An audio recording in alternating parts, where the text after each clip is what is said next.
Thank you very much for coming. So my task today is to share with you two different things. One is our recommendation and ideas on how to set reference emission level at the sub-national level. Yeah. And the second one is to share with you some experience and lessons learned from our involvement of ICRAF Indonesia in supporting the government to really push these ideas to really setting the baseline for the at the provincial level. Yeah. So the first part is basically derived from the submission that we made last year to SABSTA about how to set reference emission level in the context of REDD+ and land-based NAMA. So there are two groups of points that we did make and we would like to share today. The first one is basically I'm quite sure that everybody here is familiar with the concept of the theories of forest transition states, and actually we can use that to operationalize the typology at the subnational level, and then use this as a basis to allow differences in calculation of techniques, in calculation and techniques to apply in terms of setting the baseline and projecting reference emission level at subnational level. Yeah? And the third one, actually, we should recognize that there have been some development planning that might generate emissions that was made before the REDD+ discussion was on.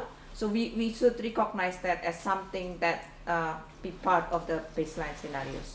Yeah. In the case of big countries, at least there are three different issues here with regards to heterogeneity at the local level. One is the variation in terms of past emission or historical emission. Some areas has been emitting a lot, some areas haven't. And then also there are variation in terms of poverty level, human development index, population density, such that there are different needs of for economic growth and equity using lands, using forests, which we kind of anticipate to be associated with emissions from land-based sector. And the third one, of course, there's differences in the existing, current or existing stocks across countries, especially if you are thinking about large countries like Indonesia or Brazil. There's huge variation within the country itself. Just refreshing a bit of the theory of forest and tree cover transition. In the past, maybe in the long past, or maybe in the not so long past, the landscape would be have been dominated by largely core forests, and then as there's an extraction of forest products, the forest quality has been degrading, and then from that continuing the process up to the conversion of forest, going to cropland and other stuff, and then going to different sort of tangent in the right hand side of the curve. Tree cover recovers a bit, maybe not really exactly the same like the forest cover before, but there's an increase in tree cover. So this is the forest transition or tree cover transition curve.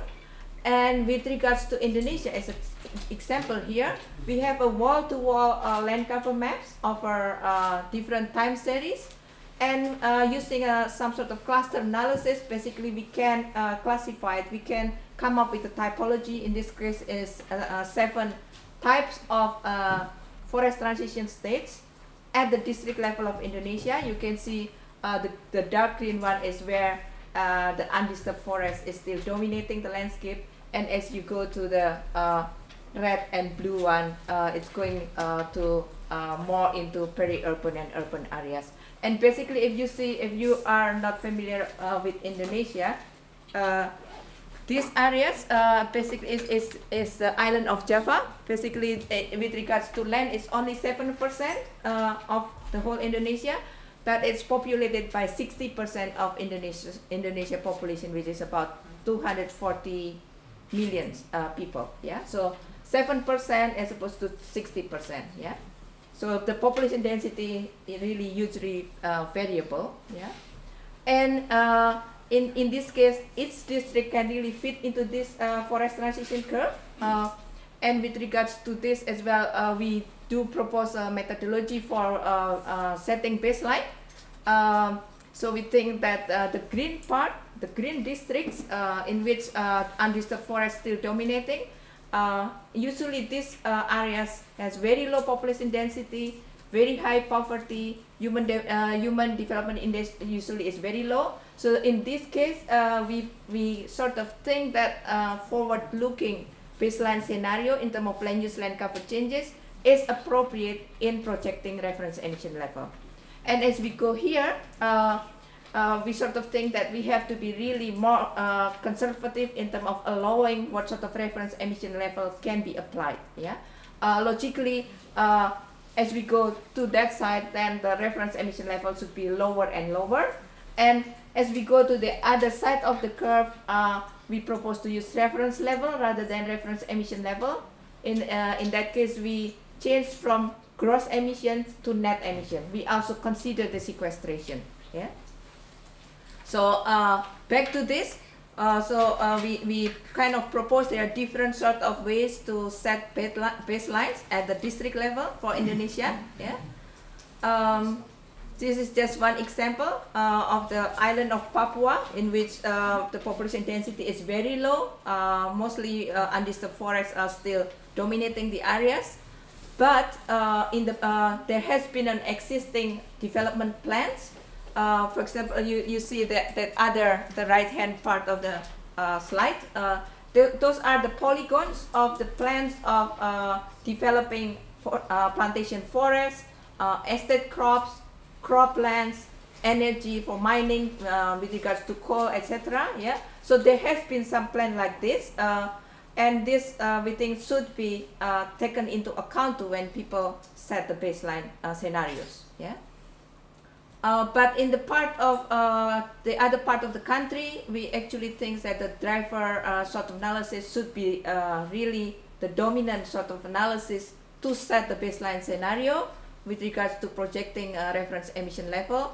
We can opt for something like this, spatially explicit model, in which we put together different proximate drivers, and we can then project land use land cover in the future. Yeah, this is just one example. There are many options of modeling. There are many options of process of analysis of drivers.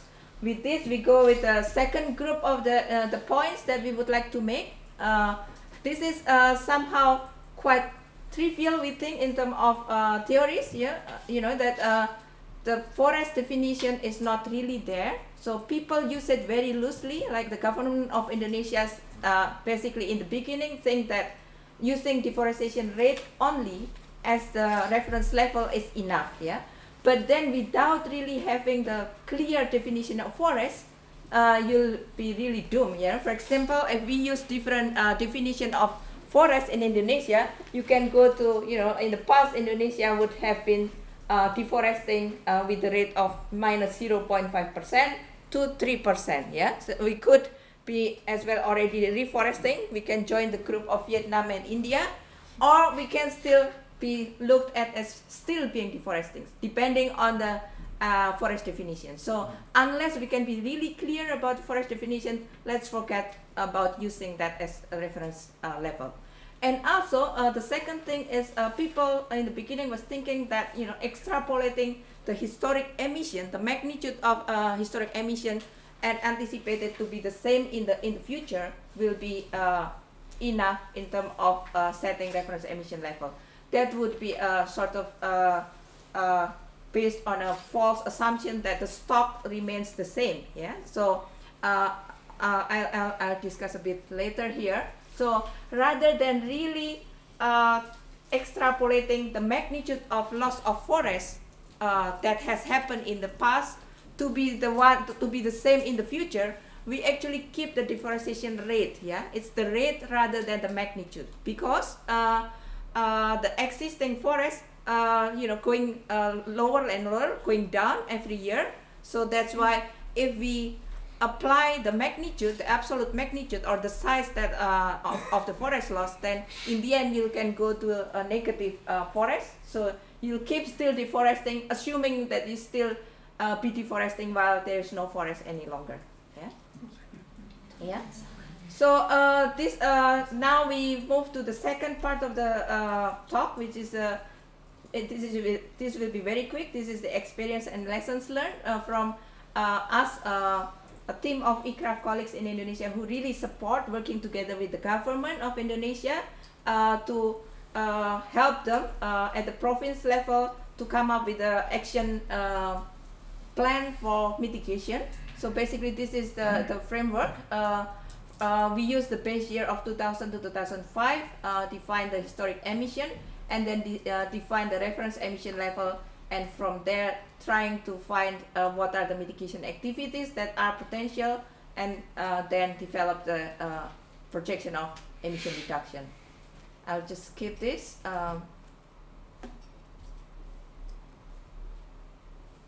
So basically this is in the end what each of the province come up with, and we just compile it here.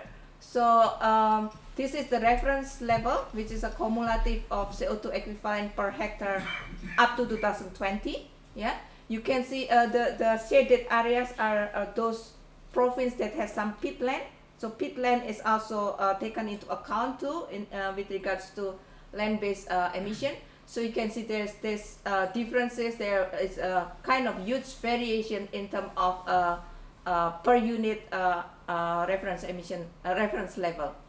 And even in Indonesia, basically there are already several provinces there that has a green or negative reference level, which means that sequestration is higher than emission. Yeah. So there are some recommendation that we made here that now we are only up to the province level, but actually all the implementation on the ground is at the district level. So we recommend that district level action planning should be necessary, and also there should be a process of review and revise. Yeah, data still need to be improved, and also the next step is how we can set the monitoring, evaluation, and reporting as part of the whole monitoring, reporting, verification system. I think that's it. Thank you very much.